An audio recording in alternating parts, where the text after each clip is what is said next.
13 is on your side. Fall sports are back in season for children, but with the game comes the possibility for concussions. I spoke with a sports neurologist about what you need to know about concussions.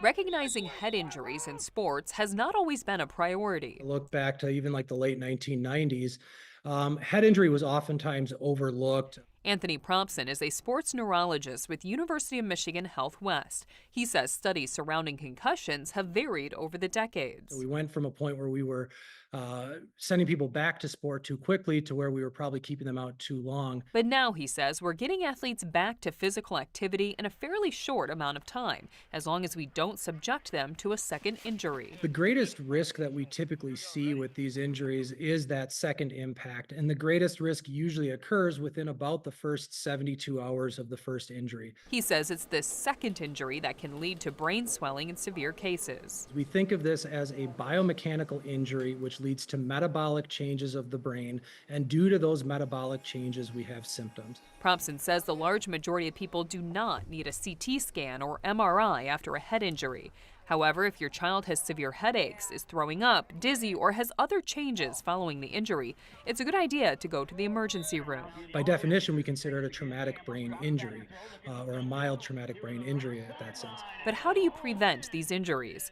Gameplay might not be changing, but Propson says education can. So I think the greatest risk of overlooking these injuries tends to fall in more of the rural communities.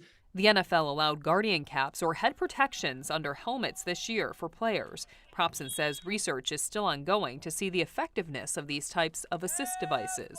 But the public outcry for management and treatment for head injuries is there. So the biggest thing is after somebody takes a hit or an injury, if there's any possible concern or if the athlete feels, I just feel a little bit off, I just don't feel right, the most important point is just getting them out of gameplay so that they can be evaluated, because some of these symptoms may develop over the course of minutes to hours.